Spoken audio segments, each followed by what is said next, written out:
Hello everyone, Rafale academy में आप सभी का स्वागत है। आई होप कि आप सब बहुत अच्छे हैं, सेफ हैं, सुरक्षित हैं और अपनी स्टडी अच्छे से कर रहे होंगे। I am Arshi, faculty of Rafael academy. आज जो हम यहाँ पे प्रैक्टिस सेट देखेंगे वो होगा आपका ज्योग्राफी से। एक प्रैक्टिस सेट हम ज्योग्राफी का देख चुके हैं, ये आपका सेकंड ज्योग्राफी है। सेकंड ज्योग्राफी का प्रैक्टिस सेट होगा। चलिए फिर शुरू करते हैं, अपना टाइम वेस्ट नहीं करते हैं। पहला क्वेश्चन है हमारा कि भारत का सबसे लंबा हाईवे कौन सा है। आपसे हाईवे से क्वेश्चन आ जाते हैं और हमें यहाँ पर देखना है कि भारत का सबसे लंबा हाईवे कौन सा है। NH-44, NH-1, NH-2, NH-10। बताइए इनमें से कौन सा सही है, कौन सा भारत का सबसे लंबा हाईवे है, तो हमें ये देखना है। तो आपका NH-44 जो है आपका भारत का सबसे लंबा हाईवे है।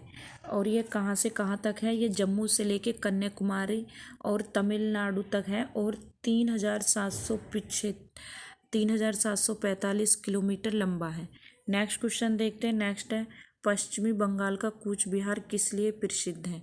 बताइए, जो पश्चिम बंगाल का कूच बिहार है वो किस लिए प्रसिद्ध है?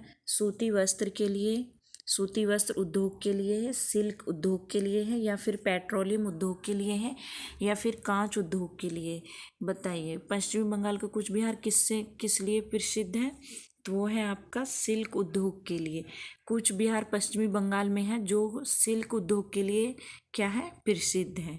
नेक्स्ट क्वेश्चन देखते हैं। नेक्स्ट, भारत में कितने राज्यों की सीमा भूटान से लगती है? बताइए, भारत में कितने राज्यों की सीमा भूटान से लगती है? 2, 3, 4, 5। किससे लगती है? तो आप कहोगे वो है आपका 4। भारत की 699 किलोमीटर सीमा भूटान के साथ लगती है। भारत के असम, अरुणाचल प्रदेश, पश्चिमी बंगाल और सिक्किम की सीमा भूटान के साथ क्या है? लगती है। नेक्स्ट क्वेश्चन देखते हैं। नेक्स्ट है, भारत सरकार के भूकंप क्षेत्र के अनुसार जेतापुर किस क्षेत्र में आता है? भारत सरकार के भूकंप क्षेत्र के अनुसार जेतापुर जो है वो किस क्षेत्र में आता है? जोन 2 में आता है, जोन 3 में आता है, जोन 4 में आता है, या फिर जोन 5 में आता है? किस में आता है? तो वो आता है आपका जोन 4 में। जैतापुर महाराष्ट्र के रत्नागिरी में स्थित है। इस स्थान पर परमाणु ऊर्जा प्लांट स्थापित प्रस्तावित है। इसकी संभावित क्षमता 9,900 मेगावाट है। नेक्स्ट क्वेश्चन देखते हैं। नेक्स्ट है, भारत में पाई जाने वाली मछलियों में से कौन सी मछली समुद्री नहीं है? कौन सी मछली है जो समुद्री नहीं है? इल, हिल्सा, सर्दिना, रोहू। रोहू जो है वो आपकी समुद्री मछली नहीं है। ठीक है, देखते हैं नेक्स्ट इसका एक्सप्लेनेशन। रोहू मछली जो है वो भारतीय उपमहाद्वीप में पाई जाती है। कहाँ पर पाई जाती है? जो भारतीय उपमहाद्वीप है उसमें पाई जाती है। यह कार्प फैमिली से संबंधित है। यह मछली आमतौर पर नदियों में पाई जाती है। नेक्स्ट क्वेश्चन देखते हैं। नेक्स्ट है, निम्नलिखित देशों का अवलोकन कीजिए। जो निम्नलिखित देश है उनका अवलोकन करना है। Myanmar, Thailand, Cambodia, Indonesia. बताइए किससे करना है? उपरोक्त में किन किन देशों की समुद्री सीमा अंडमान व निकोबार द्वीप समूह से लगती है? कौन सा सही है? A, B, 2, C या फिर D? A, B, C, D कौन सा सही है? इनमें आपको विचार करना और बताना है कि किसकी अंडमान निकोबार द्वीप समूह से समुद्री सीमा लगती है। तो आप कहोगे 1, 2 और 4 कौन कौन से हैं? अंडमान निकोबार का कुल क्षेत्रफल कितना है? 8,250 वर्ग किलोमीटर है और इसकी जो समुद्री सीमा है वो म्यांमार, थाईलैंड और इंडोनेशिया से लगती है। ठीक है, किस किस से लगती है? म्यांमार, थाईलैंड और इंडोनेशिया से लगती है।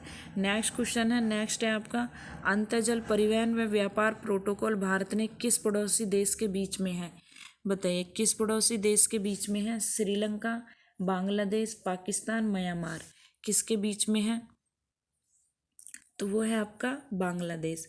बांग्लादेश के प्रमुख नदियां हैं गंगा, ब्रह्मपुत्र भारत से होकर बांग्लादेश में प्रवेश करती हैं। इस कारण जलमार्ग दोनों देशों के बीच व्यापार का सुगम व सस्ता मार्ग है। नेक्स्ट क्वेश्चन है। नेक्स्ट है, निम्नलिखित राज्यों पर विचार कीजिए। निम्नलिखित राज्यों पर क्या करना है? विचार करना है। त्रिपुरा, मिजोरम, मेघालय, मणिपुर। उपरोक्त राज्यों को उनके क्षेत्रफल के आधार पर बढ़ते क्रम में व्यवस्थित कीजिए। आपसे घटते क्रम में और बढ़ते क्रम में आपसे पूछ ले जाते हैं, राज्यों का जो उनका क्रम होते हैं उनसे आपसे पूछ ले जाता है क्षेत्रफल के आधार पर। ठीक है, तो आपको ये लगाना है। तो इनमें से कौन सा सही होगा, ए बी सी डी, बताइए कौन सा सही है इनमें से, ए है या फिर बी है या फिर सी है या फिर डी है, कौन सा सही है। तो आप कहोगे डी आपका बिल्कुल सही है। त्रिपुरा का कुल क्षेत्रफल कितना है, 10,491 वर्ग किलोमीटर है। और मिजोरम का क्षेत्रफल कितना, 21,087 आपका वर्ग किलोमीटर है। ठीक है, मणिपुर का कितना है क्षेत्रफल, 22,327 वर्ग किलोमीटर है। मेघालय का कुल क्षेत्रफल कितना है, 22,429 वर्ग किलोमीटर है। ठीक है, नेक्स्ट क्वेश्चन देखना है। नेक्स्ट है आपका चंद्रभागा नदी की चंद्रा और भागा नदियों का संगम किस स्थान पर होता है, लेह पर, लाहौल स्पीति पर, श्रीनगर पर, मिथनाकोट पाकिस्तान पर। तो वो होता है लाहौल स्पीति पर। चंद्रभागा नदी की चंद्रा और भागा नदियों का संगम किस स्थान पर होता है, वो होता है लाहौल स्पीति पर। ठीक है, लाहौल स्पीति पर। इसका देखते हैं हम एक्सप्लेनेशन। चंद्रभागा अथवा चिनाब नदी, दो नदियां चंद्र व भागा के संगम से मिलकर बनती हैं। चंद्र और भागा नदी का संगम कहाँ पर, हिमाचल प्रदेश के लाहौल स्पीति जिलों में तांदी नामक स्थान पर होता है। चंद्रभागा हिमाचल से उत्पन्न होने के बाद जम्मू कश्मीर राज्य में क्या करती है, प्रवेश करती है। नेक्स्ट है आपका तुइरिल जल विद्युत परियोजना किस राज्य में स्थित है।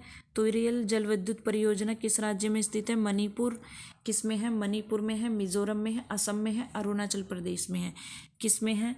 तो आप कहोगे वो है आपका मिजोरम में। तुइरिल जल विद्युत परियोजना मिजोरम में कोलासिब में स्थित है।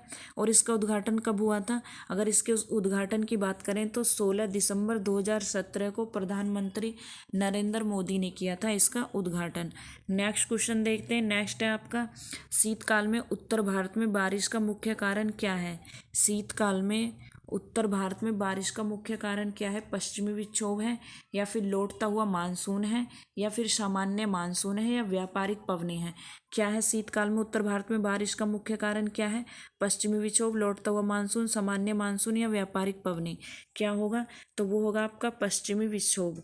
पश्चिमी विक्षोभ भूमध्य सागर में उत्पन्न होता है। कहाँ पर होता है, पश्चिमी विक्षोभ भूमध्य सागर में क्या होता है, उत्पन्न होता है। और यह भारत और पाकिस्तान के कुछ वर्षा करवाने में क्या होता है, सहायक होता है। पश्चिमी विक्षोभ से आपसे क्वेश्चन आ जाते हैं, तो याद रखना। नेक्स्ट है पश्चिमी घाट में कौन कौन से राज्य शामिल हैं। ये क्वेश्चन बहुत इंपॉर्टेंट है और ये आपसे पूछा जाता है। पश्चिमी घाट में कौन कौन से राज्य शामिल हैं, तमिलनाडु, कर्नाटक, केरल, तमिलनाडु, कर्नाटक, केरल, गोवा, तमिलनाडु, कर्नाटक, केरल, गोवा, या फिर महाराष्ट्र, या फिर तमिलनाडु, कर्नाटक, केरल, गोवा, महाराष्ट्र, गुजरात। कौन कौन से राज्य स्थित हैं पश्चिमी घाट में शामिल हैं, तो आप कहोगे वो हैं आपके कौन से, एक तमिलनाडु, कर्नाटक, केरल, गोवा, महाराष्ट्र और गुजरात। ये सभी क्या है, ये पश्चिमी घाट में शामिल हैं। पश्चिमी घाट की कुल लंबाई कितनी है, 1600 किलोमीटर है। आपसे ये एक भी राज्य, अगर आपसे एक राज्य आ जाए और अदर स्टेट आ जाए तो आपको उनमें से बोल दिया जाता है कि कौन सा पश्चिमी घाट में राज्य है। तो ऐसे भी नाम आपको याद रखने हैं, कौन कौन से हैं, तमिलनाडु, कर्नाटक, केरल, गोवा, महाराष्ट्र और गुजरात। ठीक है, याद रखना है। और पश्चिमी घाट की कुल लंबाई कितनी है, 1600 किलोमीटर है। और इसका जो क्षेत्र में और इसका जो क्षेत्र है वो गुजरात में महाराष्ट्र, गोवा, तमिलनाडु, केरल, कर्नाटक राज्य में आते हैं। ठीक है, जो इसका क्षेत्र है वो गुजरात में महाराष्ट्र, गोवा, तमिलनाडु, केरल, कर्नाटक राज्य में आते हैं। मैंने ऊपर भी बताया और आपको नाम भी याद कर लेना है। ठीक है, फिर चलिए, फिर आपकी ये 10 से 12 मिनट की क्लास होती है और इसमें हम डेली का 20 क्वेश्चन करते हैं। डेली का आपके 19 से 20 क्वेश्चन होते हैं और ये क्वेश्चन बहुत ज़्यादा इंपॉर्टेंट रहते हैं कि इनमें से आने की, ये मैं वही इंपॉर्टेंट क्वेश्चन लेके आती हूँ जिनके आने की संभावना ज्योग्राफी में ज़्यादा होती है और वो इतना ही लेवल आपका रहेगा, इससे ज़्यादा लेवल आपका नहीं रहेगा। ठीक है, फिर चलते हैं। आप चैनल को सब्सक्राइब कीजिए और लाइक कीजिए वीडियो को और अपने दोस्तों के साथ शेयर कीजिए। Thank you so much.